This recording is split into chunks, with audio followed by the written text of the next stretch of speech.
વડોદરા શહેરને નશામુક્ત બનાવવા માટે પોલીસ તંત્ર હવે વધુ સક્રિય બન્યું છે. નશામુક્ત વડોદરા અભિયાનને વધુ અસરકારક બનાવવા માટે વડોદરા શહેર પોલીસ કમિશનર નરસિંહ કુમારના અધ્યક્ષ સ્થાને એક ઉચ્ચ સ્તરીય બેઠક યોજાઈ હતી, જેમાં શહેરમાં ચાલી રહેલા માદક પદાર્થોના ગેરકાયદે વેપારને અટકાવવા અને તેના પર અસરકારક અંકુશ લાવવા અંગે મહત્વપૂર્ણ ચર્ચા કરવામાં આવી હતી.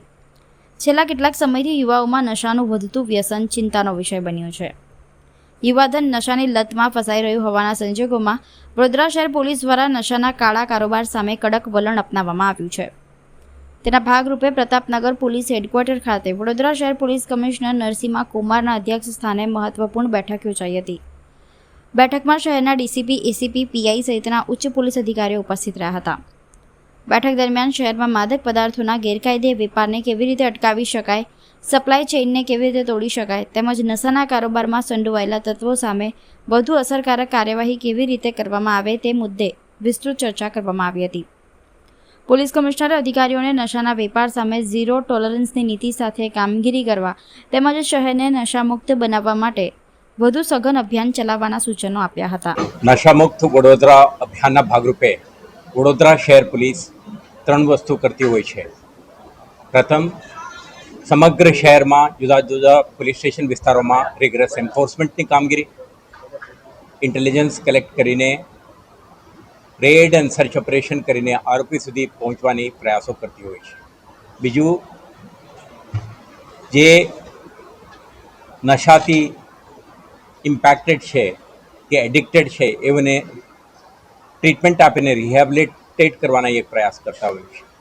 અને ત્રીજો, સમગ્ર શહેરમાં રહેતા લોકોને જનજાગૃતિ અભિયાનના રૂપે આ પ્રદૂષણ અંગે જાગૃત કરીને એમના સાથ સહકાર મેળવવાની પણ પ્રયાસ કરીએ છીએ.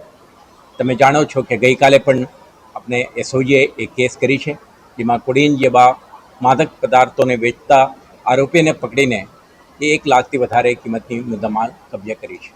પરંતુ આપણા પ્રયાસ રહેશે કે શહેરના દરેક પોલીસ સ્ટેશનમાં ફરજ બજાવતા અધિકારીઓ, કર્મચારીઓ આ અંગે જાગૃત રહે, સ્ટાન્ડર્ડ ઓપરેટિંગ પ્રોસિજર, કાયદાના કાર્યપદ્ધતિ અને ઓપરેશનલ પ્રિપેરેડનેસ સાથે દરેક પોલીસ સ્ટેશનમાં ટીમો સુસજ્જિત થઈને કાર્યરત રહે, જેથી કરીને તેઓના વિસ્તારમાં જે કંઈ હોટસ્પોટ્સ છે, સક્રિય ગુનેગારો છે, કેરિયર્સ છે અને ડ્રગની પ્રવૃત્તિ સાથે જોડાયેલા ક્રિમિનલ્સ છે, એમના ઉપર સખત નજર, એમના નેટવર્ક તોડવા માટેની આપણી ક્ષમતા અને ઇન્ટેલિજન્સના આધારે સર્ચ, સીઝર ને એફઆઈઆર દાખલ કરીને આરોપીઓને સખત કાર્યવાહી કરવા માટેનું આખા જે સ્ટ્રેટેજી છે આ મુજબ આજે આપણા તમામ ડીસીપીઓ, એસીપીઓ, થાણા અમલદારો, બ્રાન્ચના જે ઇન્સ્પેક્ટર, સબ ઇન્સ્પેક્ટરો, તમામ અધિકારીઓને આજે આપણે એક વર્કશોપ રાખી છે, જેમાં એમને કાયદા અંગે, સ્ટાન્ડર્ડ ઓપરેટિંગ પ્રોસિજર અંગે અને ઓપરેશનલ પ્રિપેરેડનેસ અંગે વિસ્તૃત જાણકારીઓ આપવામાં આવશે.